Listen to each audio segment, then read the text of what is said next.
Hey everyone, welcome back to Tawana Talks.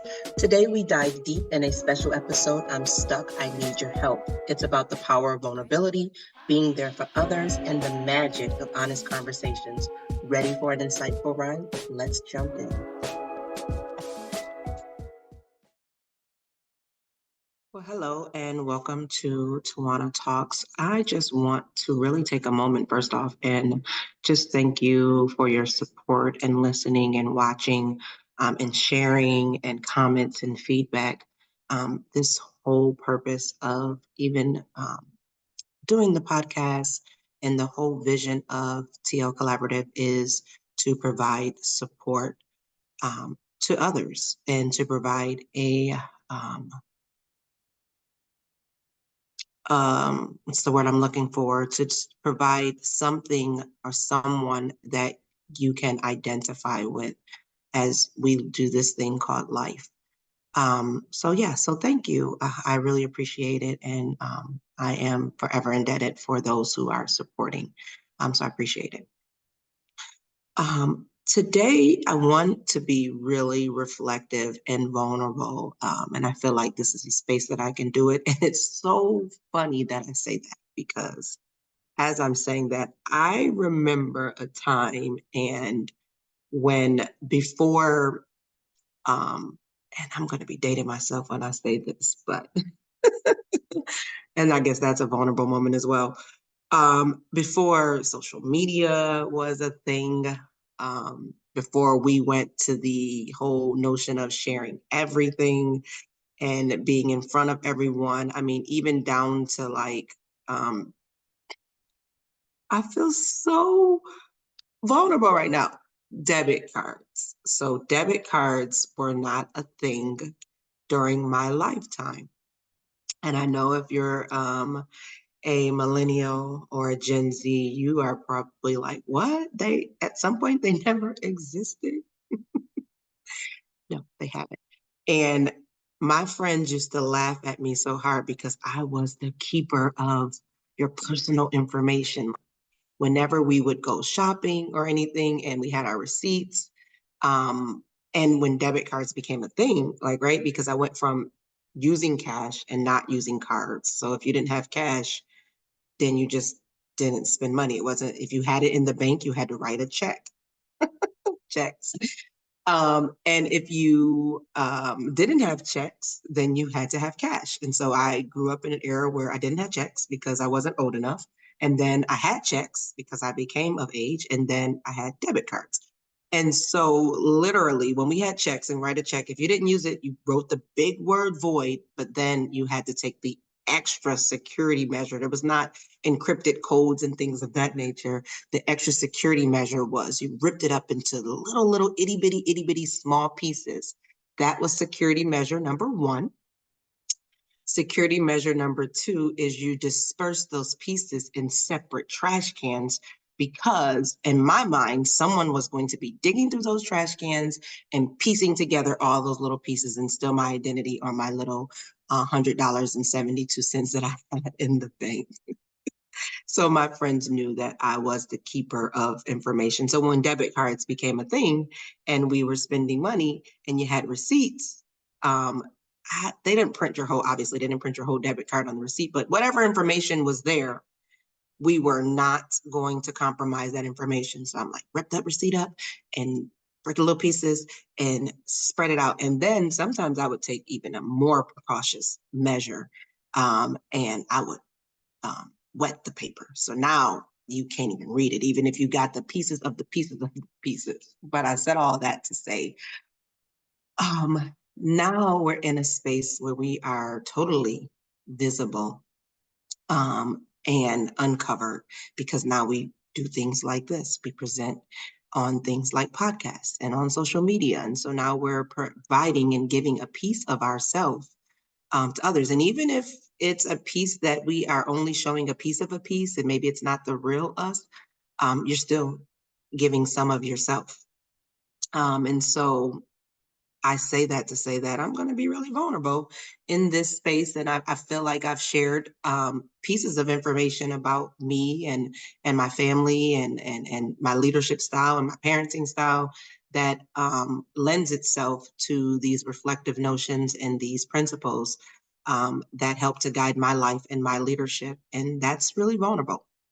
So, um, have you ever experienced a time where you totally lost it? Like someone ticked you off, whether it's your children, a spouse, um, colleagues, staff, like you lost it. So you just totally spazzed out, like, right? And you felt like you did not handle that well. And you had to look back and say, geez, like I really didn't handle that well. And I gotta go back and fix it or not. I don't know. But I feel like we do it, like I've done it. And then you beat yourself up like, gosh, why did I do that? I'm horrible, or I'm a bad person, or geez, or sometimes, you're like, I'm just doing me. I did it and that's just that. But um, you know, as a parent, I think all parents can attest to this. Like there are times when you're like, dang, that was epic fail. Like I didn't do that well.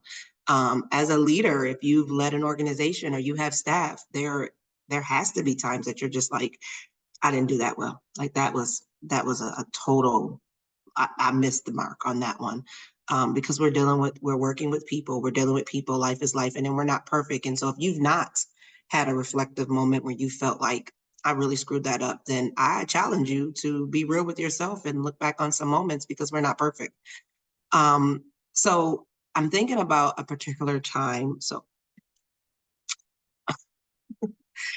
I'm walking on eggshells because I'm going to be really vulnerable. But there was a time where a couple months back, my daughter, um, we were at the playground and she had this brilliant idea. And I don't, this particular time, just to give some more context, I wasn't really feeling well. I was feeling a little under the weather, but um, took her to the park to play. It was nice outside and she's playing, and there were some other kids there, and she had this brilliant idea. Now she's 9. She might have been 8 at this time, but and she's not I mean, she's an average size 8-year-old, right?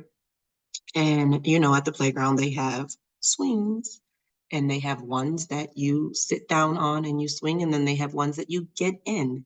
And the ones that you get in are not for the people who can get in them. They are for the people who have to be put in, like babies, and people that can be taken out. So if you can maneuver yourself to get in, you should not be in that swing, right? So I'm sitting over on the bench as she's playing, and I'm like, just like, think I might have had like a jacket on or a sweater. It wasn't cold, but I just wasn't feeling well. So I was just trying to close myself into my space. And I hear her say, Mom, I'm stuck.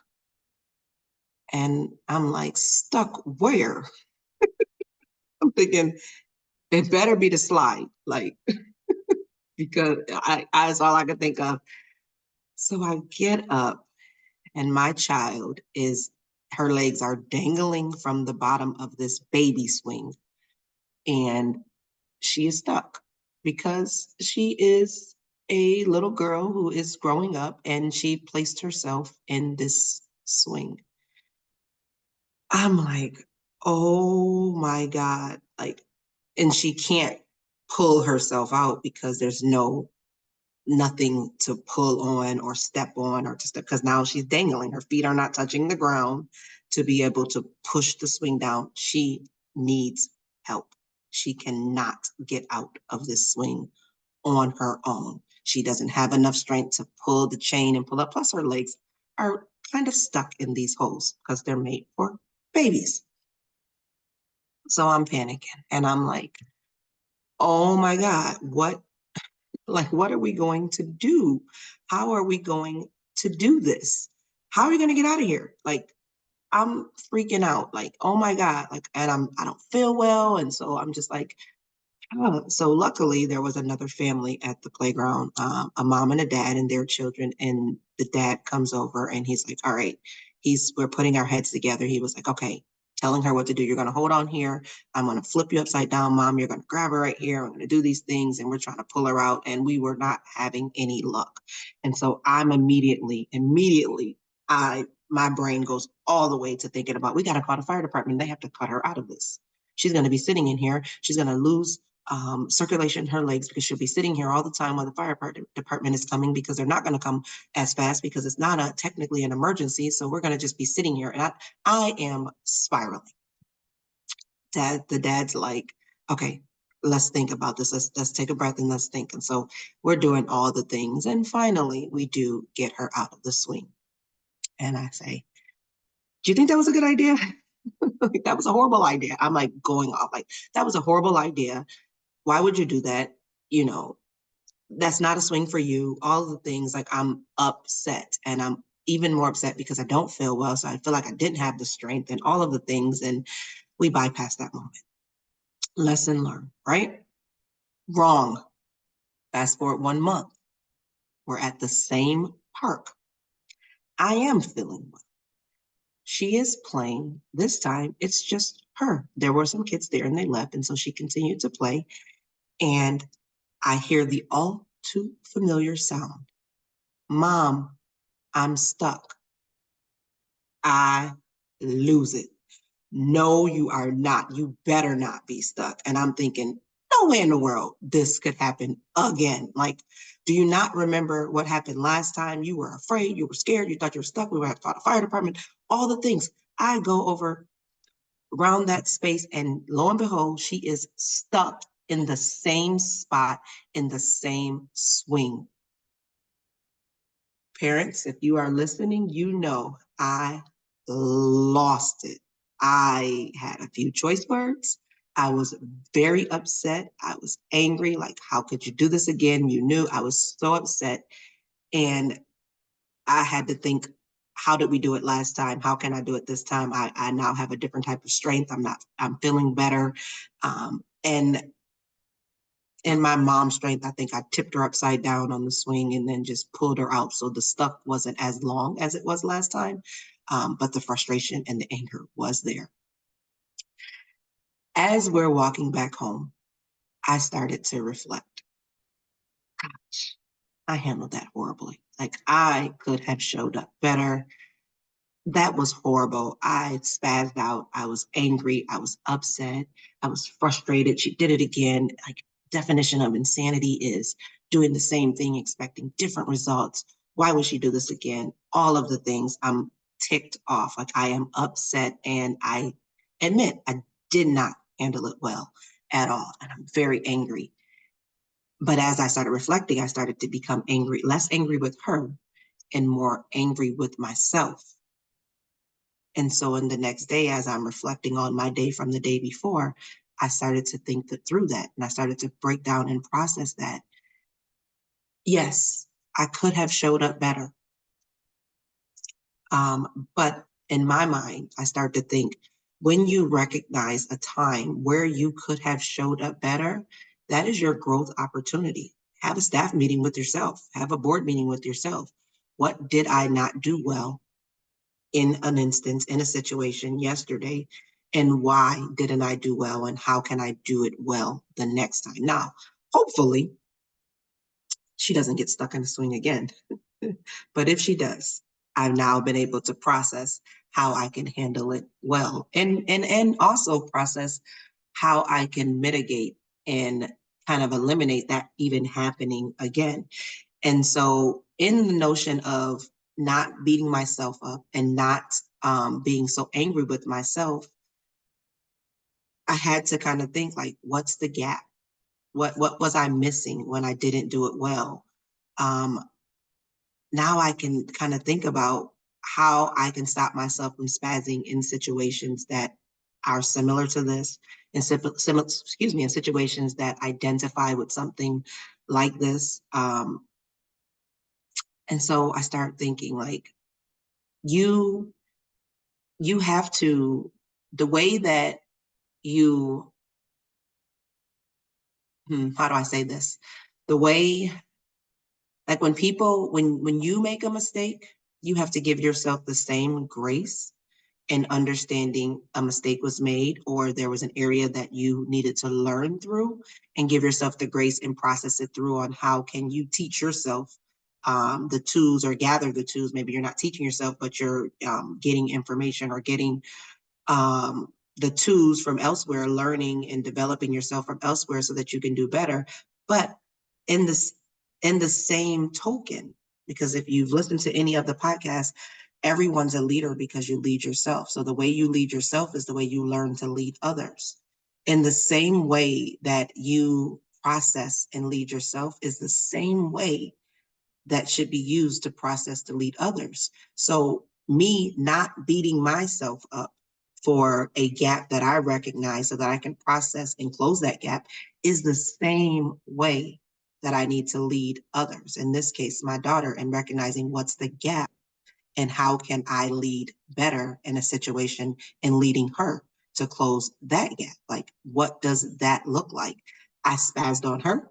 I started to spaz on me. I stopped to give myself grace. So then I have to think, I have to stop to give her or those I lead the same grace, because like I said, the definition of insanity is doing the same thing over and over, expecting different results. And sometimes you don't do the same thing over and over with others. You do the same thing over and over with different people, and it continues. And so what that means is if I spaz on her and then I spaz on me, that's the same thing, expecting different results. How am I going to think that I can get better in situations and lead better if I don't do something different? How do I think that I'm going to lead others better if I don't do something different to that regard? And so I started thinking about um, like addressing in me what was missing. Like, why did I spaz? But also before that, kind of celebrating some things like, okay, from the time before, because it happened before, I understood how to get her out of the situation because I learned something from before. So if it had not happened before, I may have acted a lot differently. And so my um, time of stuckness was not as long. And so celebrating that, and then now addressing like what were the reasons why I spazzed? What were the reasons why I behaved in that way? But then taking it deeper, when I start to think about my daughter and getting into a same situation, this lends itself to a leadership perspective or principle. If something happens the same and someone does something the same, celebrate their boldness or curiosity or bravery to try it again. Um, and if there is the same results, now you have an ability to recognize where the gap is and what may need to happen so that they don't do it that way again, but looking at different systems and processes. And so let me break that down just a little bit. As I reflected, what I thought was I had to think about who my daughter is. She got herself into the same situation knowing that she got stuck last time. And so I started to think, well, why would she do such a thing if she knows what happened last time? And she's a very curious young lady and very brave. And in her mind, after I started thinking about it, she's like, all right, probably thinking, how can I, and because this is how she's been operating throughout all of her life, how can I do this differently so that the same thing won't happen? So it's not, she wasn't looking at it as the same thing, like getting in the swing as the sameness. That was the activity, but her actions going the way she went about doing it, she did it differently. She probably did it differently, thinking that how can I get into this swing without getting stuck this time? So her goal was, I am going to have a different process that should lead me to different results. I still want to do the activity, but I'm going to have a different process. And then she got the same results. And so that starts to develop something different. And so um, I needed to, one, celebrate her curiosity and her bravery. The fact that you were brave enough to do it again, knowing that it did not work well, but you decided to jump back into the situation literally. And we're very curious of is it possible that I could do this thing and be successful with it? But then I had to take that a step further so that it could help her to understand that that particular activity is not for her. And instead of me going off the deep end, having an attitude, being angry, reprimanding her for getting stuck, explaining to her, recognizing what's missing is the fact that that activity is not for her. She doesn't understand that. And so now addressing the reasons why that activity is not for her, giving her context to help her develop to make a better decision-making process, not processes to that decision, but a better decision-making process. And so now if she understands the make of that swing and how that swing is made for babies and how, her growing in herself is not, she's not the person for that activity. Now she can better understand, well, when I make decisions on what I want to do to have fun, I can now make decisions based on what is appropriate for me in my decision making that I'm doing. And because she now has context, she's not making the decisions based on just her mere desire, but now she's been developed and growing into the type of decisions that she's making. And that same concept can go for yourself, and that same concept can go for others that you lead. When you start to make decisions where you felt like this was an epic fail, I didn't do this well, look at celebrating, your wins, and then look at why didn't you do it well? What were the things that you may have been missing? What was the information that you may have been missing that will help you to develop your decision-making process? Thanks for listening. I really do appreciate all of your support, and I hope that this has helped someone.